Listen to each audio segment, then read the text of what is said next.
স্বামী এবং তার 5 বন্ধুর হাতে গণধর্ষণের শিকার হয়েছেন দিব্যাঙ্গ মহিলা। এমনটাই অভিযোগ তুলে স্বামী সহ 6 জনের বিরুদ্ধে আমতলী থানায় মামলা দায়ের করা হয়েছে। পুলিশ ওই ঘটনায় অভিযুক্ত স্বামীকে আটক করে থানায় নিয়ে গিয়েছে। ঘটনার বিবরণে জানা গেছে, স্বামীর মদতেই তার 5 জন বন্ধু মিলে 75% দিব্যাঙ্গ মহিলাকে গণধর্ষণ করেছে। এমনটাই অভিযোগ তুলে গত 14 মার্চ আমতলী মহিলা থানায় লিখিত অভিযোগ দায়ের করেন নির্যাতিতা মহিলা। অভিযোগ হাতে নিয়ে পুলিশ তদন্তে নেমে অভিযুক্ত স্বামীকে গ্রেফতার করে। সে যোগেন্দ্রনগরের বাসিন্দা সুব্রত দে। 5/1/2025 জানুয়ারি মাসে ঘটনাটা ঘটছিল। কার বাড়িতে এটা ঘটছিল স্যার?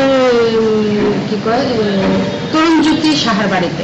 মানে স্বামীর বাড়িতে না? স্বামীর বাড়িতে না, সে অ্যাকচুয়ালি ছিল ঘর জামাই হিসাবে বিবাহিত করে মেয়েকে, এবং তার বন্ধু বান্ধব নিয়ে যায়, একটা বাজে ঘটনা ঘটে ওখানে। তো এটা কি মানে মেয়ের বাড়িতে? হ্যাঁ, মেয়ের বাড়িতে। মেয়ে কি করেছে? কমপ্লেনটা কি দিয়েছিল? মেয়ের বাবা কমপ্লেনটা করেছে যেহেতু মেয়েটা একটু হ্যান্ডিক্যাপ, 75% হ্যান্ডিক্যাপ, ওর স্মৃতিশক্তিটা ডাউন। অভিযুক্ত যারা আছে বাকি আরো 5 জন আছে? আরো 6 জন আছে। এরা কোন এলাকার? মানে বেশিরভাগ ওইটা এখনো জানা যায়নি, আমরা রিমান্ডে আনলে পরে বুঝবো কোন এলাকার কি আসে বিষয়। স্বামীর বিরুদ্ধে এবং স্বামী তার বন্ধু বান্ধবদের সঙ্গে নিয়ে এরকম একটা ঘটনাতে ব্যতিক্রম বোধ হয়। এটা একটা ব্যতিক্রম, একটা অন্য একটা। ধারাগুলি কি কি আছে?